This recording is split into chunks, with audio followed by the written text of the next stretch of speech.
I think if you were a college basketball fan, you got to watch that, and you got to watch teams compete at a high level. And from an offensive point of view, it wasn't always a piece of beauty or a place of beauty, but I think that was done by both teams defensively, and I was really proud of our effort. I was proud of how we played at the end when we were down five, and I'm sure everybody thought the game was over. We had a couple balls not bounce our way at the end, and that's what close games comes down to. And again, I give Oakland credit. Their veteran guys stepped up and made plays when they needed to, and yet I thought our young guys made some pretty big time plays when they needed to, and we just weren't fortunate enough to be ahead at the end.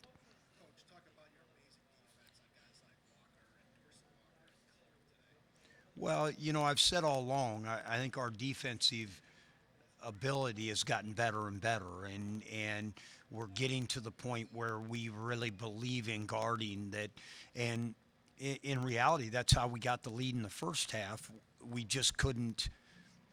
We were getting the same stops in the second half. We just couldn't go finish them to baskets, and because again, when you look at, we shot 16% in the second half. They shot 29.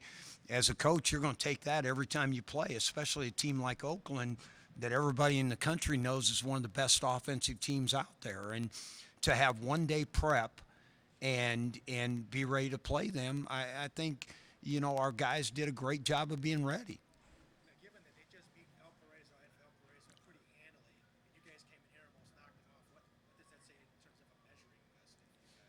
Well, as I told the young men in the locker room, wh- you've got to believe you're going to win that game. And again, it's part of the process. And now I'll go back to when last year I'd talk about the process all the time.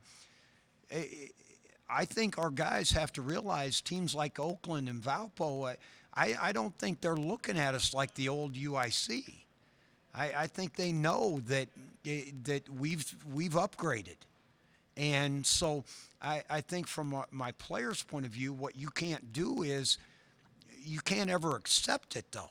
You still didn't win. And so, again, we'll have to watch the film. We'll have to learn how could we have been better.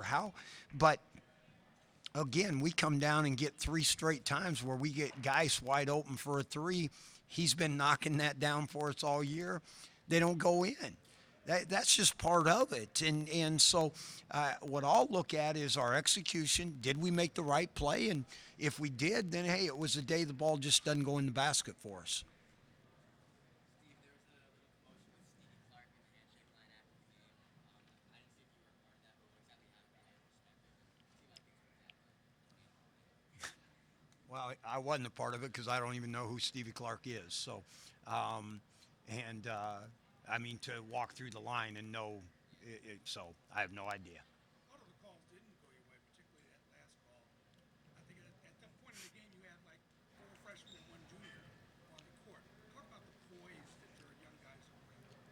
Well, it's like KJ knocking down that three in the corner, and when he caught it there at the end, I thought he was going to pull another one, and yet he made the right play. What I'll look at as a coach is he probably had a shot, Tark probably had a shot, Godwin probably had a shot, and yet Ty ended up with it 2 feet from the goal. If he makes it or gets fouled, you have a chance to win the game, and that's all you want at the end. You can call timeout and let them set their defense, and then you have no idea what you're going to get. And for a young team to stay that composed and at the end of the day get what we wanted, I'm really proud of them for that. Anything else for Coach? Thanks, guys. We're going to bring Ty out here. Yep.